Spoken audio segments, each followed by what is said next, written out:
Yo, what's going on, people? So Helhest has been out for a few days now. Finally got a build guide for her. This is after obviously a few days of testing, see which artifacts work. I've gone for a few artifacts. This is what I'm going to be running with Helhest now. And yeah, let's get into it.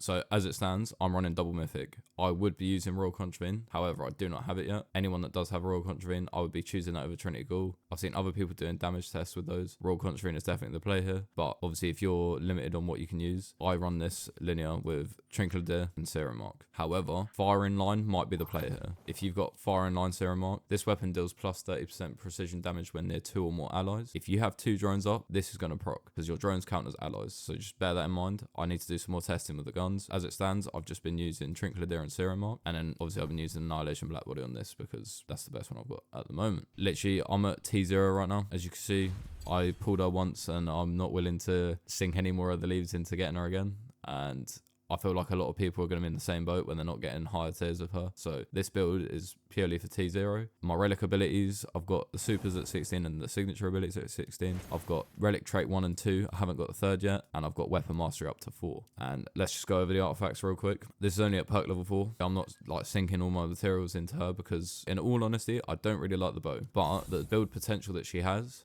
made me curious. So I thought, you know what, let me try it out. And I don't want to judge a book by its cover. So I thought, I'm going to do it. I'm going to try it.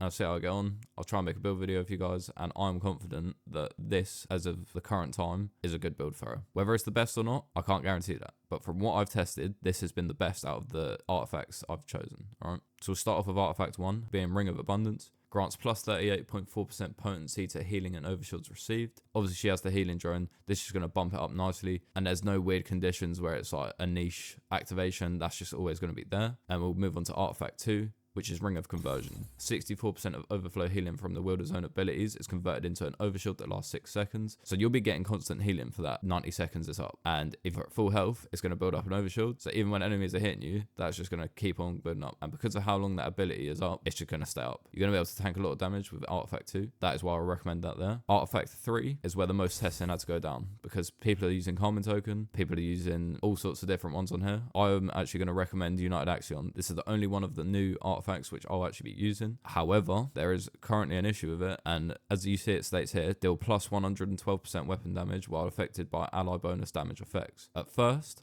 I didn't really think that this was a good artifact at all. However, it's come to light that the drones that you put down are actually classed as allies. So that obviously intrigued me to test this out. And another issue with this artifact is it does not deal 112% extra. So just bear that in mind. It's bugged, like the amount it displays is incorrect. So just a heads up. But it still does more damage than the other artifacts I've tested. And then moving on to perk 4, we've got Bellicose Planetesimal. Casting signature abilities grants plus 24% weapon damage for 6 seconds. Because of how often you can cast these abilities, you can keep that up quite often. Like I said, for damage testing, this setup right here is by far the best. So yeah, let's get into it.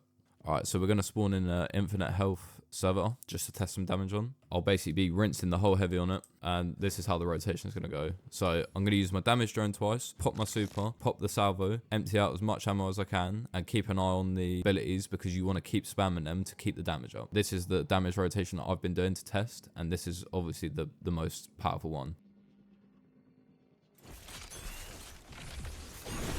No one can prepare for this.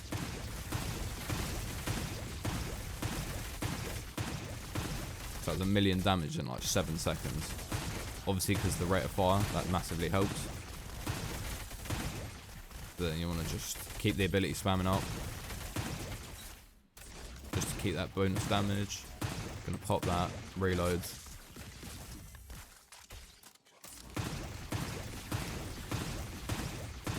Okay, and that's 2.4 mil damage in 30 seconds. This is the highest damage I can get as a T0 with the artifacts I've chosen. She's been out a few days. Out of all the artifacts I've tested, this is by far the best for damage. And it's considerable, like a few 100,000. There's a possibility when United Axion gets reworded or fixed or changed that this could change. But as of now, this is how I'm going to be building Helhest. And like I said, she could put out a lot of damage. The healing works. All round, it's a good base build. But yeah, if you like the video, leave a like. Comment your thoughts down below. If there's anything that you think I could have done better. This is obviously my first build guide, so let me know if there's anything I'd do better. And if there is anything that you guys have worked out in regards to artifacts or weapon synergy or whatnot, let me know down in the comments below. But yeah, thanks for watching, and don't forget to subscribe.